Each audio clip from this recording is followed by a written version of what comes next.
that is hampering economic growth in South Africa. Businesses and investors often complain how difficult it is to grow companies or invest money in South Africa when there is no guarantee of a reliable power supply. Here's the Deputy President addressing the issue in Parliament earlier today.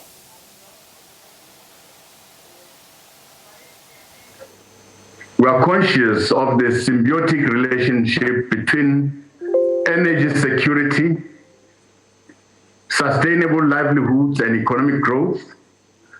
That is why stabilizing load shedding by providing consistent and reliable electricity supply is a priority for the Eskom political task team. We consider this as a national prerogative in order to ensure the recovery and reconstruction of the economy for the benefit of our people. This is a matter that the Eskom political task team is seized with on a daily basis to ensure that the utility delivers on its mandate.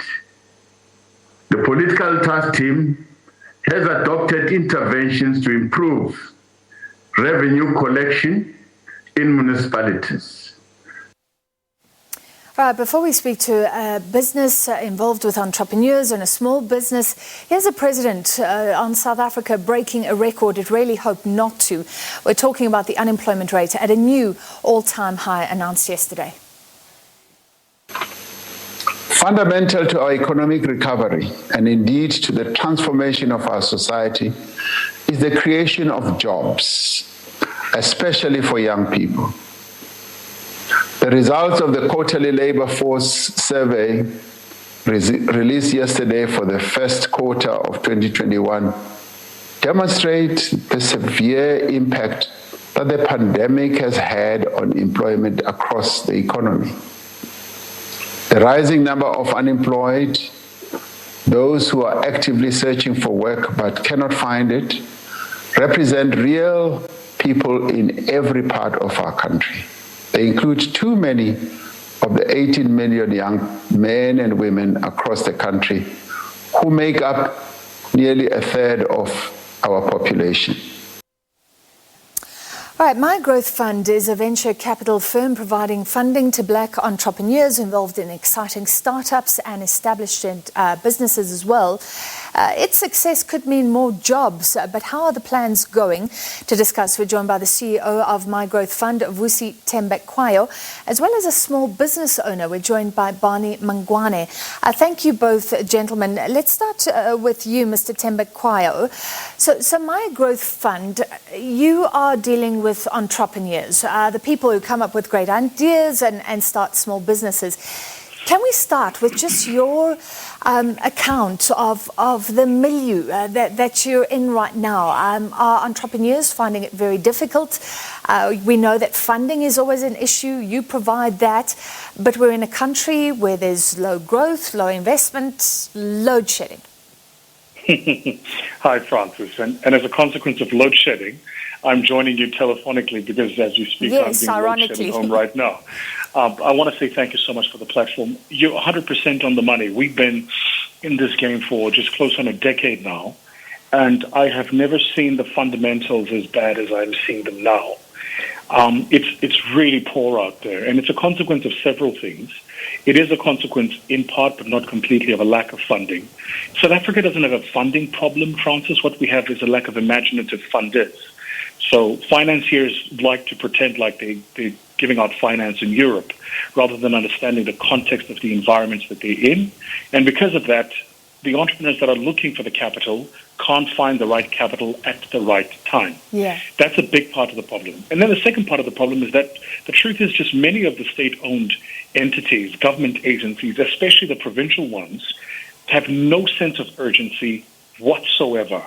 Most South Africans don't even know that every single province in South Africa has an economic development agency built to support small businesses. Most of them have completely no sense of urgency because I suspect they're not monitored or measured on the extent to which they're helping alleviate the broad unemployment crisis. So things take forever and, people get paid their salaries month end, whether or not jobs are getting created. Yeah. I mean, this is interesting what you say, that South Africa has its own unique companies, basically, and ideas. Can you give me an example of an entrepreneur that is South African born and bred, maybe has an idea that would work here, and maybe is struggling or not, could thrive? Just tell me some practical examples. Oh, there's several. Just today I was looking at a term sheet for a fantastic tech startup business by two young black founders. That business, if they were operating in the US or the UAE, they would have secured funding months ago. But because they're operating in South Africa, the banks don't give the kind of funding that they're looking for. Banks have traditional funding instrument, typically debt. Many of the VCs that they would approach think these guys are too early stage, so they're not yet ready to take the risk. And because they are young and black, they don't really come from a rich family or background, so they can't raise what we would call in my industry angel investing. And as a consequence, you've got two young, amazing, by the way, two young people, both of them with a BSc qualification, one of them a BSc from UCT, who would probably make that business a success, but nobody's willing to give them a leg up. And I suspect, saying this to you, that there are hundreds, if not thousands, of young South Africans right now who went to the universities, got the education, got the qualifications, have not been able to get jobs, have an idea or something that they want to do. And this is the work we need the government to be doing, in particular the government funding agencies, because that work is not commercially viable. But unfortunately, a lot of them just don't seem to understand the urgency of the problem. They just don't seem to get it. Yeah. And we pay all this lip service to creating jobs. You're saying there's an opportunity there. Let me move to Barney Mangwane, who is a small business owner. Mr. Mangwane, perhaps you can introduce your business. What do you do, and how are you finding operating conditions right now? Hi, Francis. Good evening to also your listeners at home. We are ROCS Business Solutions, operating under the umbrella of ROCS Group, which is a company that is more specialized in assisting companies to comply with regards to various aspects of government regulations. But more especially, we actually specialize in assisting companies to comply with regards to Black economic empowerment compliance, which actually covers a lot of elements, looking at ownership right up to supply development and your socio-economic development elements, which actually talk to more of the population that is not economically active. We're currently operating in Johannesburg, but we have a service footprint within the 9 provinces of South Africa. And I was also asking about operating conditions right now. I mean, a lot of people are saying if you want investors to grow their businesses, if you want someone like yourself to invest in the future, give them certainty, give them a proper power supply. You're obviously dealing with regulations, with government, maybe not as intense as if you were a mining industry, but do things like that count? Yeah, so I think from a perspective of small businesses, those are the main things that a typical business in South Africa would actually experience in terms of challenges. One of the biggest aspects, if you are in sectors like manufacturing, for instance, you always have issues with regards to supply of services in terms of electricity and obviously consistency around that, which has a very big impact on production. And then you look at other sectors within the various sectors. A lot of businesses are trying to actually recapitalize themselves around this time, and they're struggling to actually access funding because of obviously the various restrictions that we have as a country. But mainly, I think the main thing that a lot of small businesses should strive towards right now is actually also looking at diversifying their businesses into other sectors where they can. For instance, in our company, we've actually taken that direction. When COVID started in 2020, we actually decided to form 3 more companies that actually diversify into other fields. And that has helped us to actually survive the first wave and the second wave. Unfortunately, as a small business, you can only survive that long if you don't have, obviously, capital or backing in terms of that. So for many small businesses, it's a big struggle right on the ground. And the other thing that is a big factor, if you look at our small business sector, is that a lot of business owners are not really entrepreneurs. They're actually more of self-employed people that are actually just trying to get by in terms of their businesses. Well, let me stop you there because that is such an interesting point, which I want to speak to Mr. Thembekwayo about. Often it's said in South Africa, we have some of those entrepreneurs who are passionate, who become sort of the tech startups or the wonders of the world. But some people are owning businesses just because they have to, and then it doesn't work so well. Do you find that? In fact, it's not some. I would venture to say it's most. So in our firm, we call them default entrepreneurs rather than entrepreneurs by design, which means that they went, got the education, got the certificates, they wrote their CV, went into the marketplace looking for a job, and after a while, recognizing they can't get one, decided that they would do something to put food on the table, and by consequence have become this thing we call an entrepreneur. Look, we do have to differentiate here between a small business and a startup. We also have to differentiate between a business owner and an entrepreneur. The reason these things are important, Francis, and right now, our firm, as well as several other firms with Silicon Cape and Simudisa, is leading an effort to get the South African government to pass a Startup Act. The reason these things are so important, Francis, is because as long as we deal with the different types of business people as the same, we're going to either misdiagnose or mistreat the problem.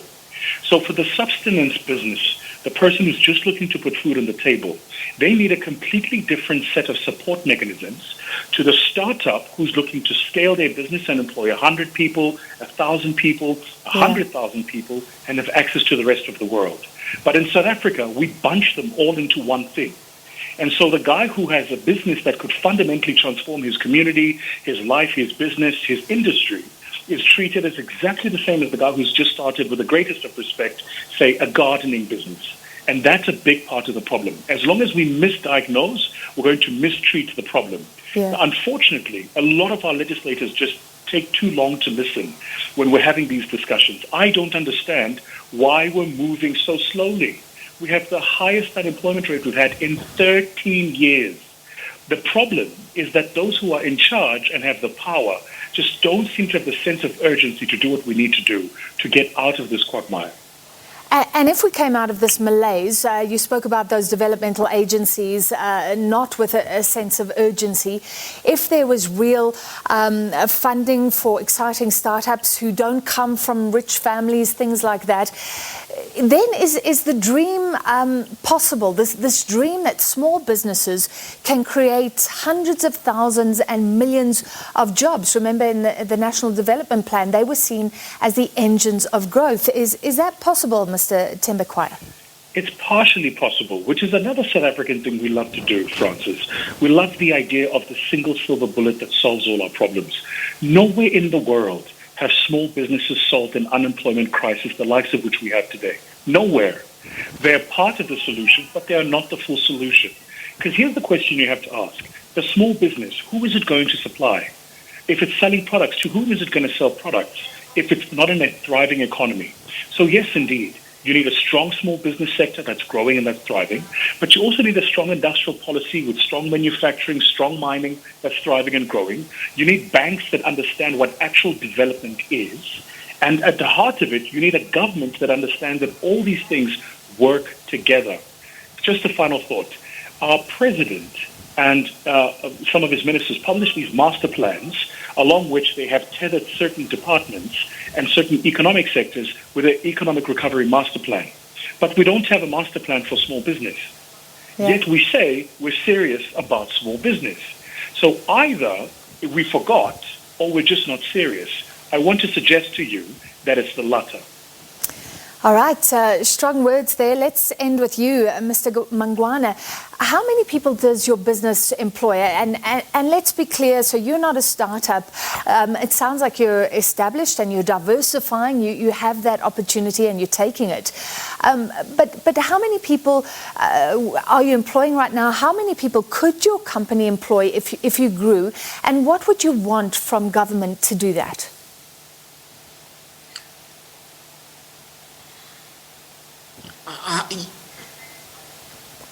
Yes. Thanks, Francis. At the moment, we are a small company. Due to our services model, we actually have an employee of around 10 people in the core of our services, and then most of our other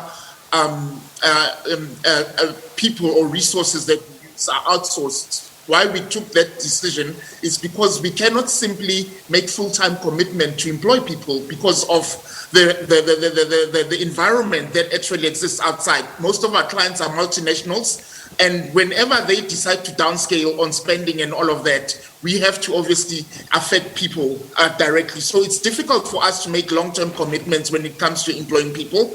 And then the other thing that is critical as a small business, as much as we sound like we are established, but we are trying to actually ensure that we actually have a balanced survival a model that will actually look into creating more sustainable jobs, whether directly or indirectly. So the big thing that we actually realize as well as the consulting company or an advisory company is that as a country, we're actually struggling to actually have a business case as a country, because at the end of the day, we shouldn't be actually creating entrepreneurs that will sell within the country, but we should be creating entrepreneurs to actually globalize ourselves and actually go to market in the global stage so that we can create sustainable jobs in that way.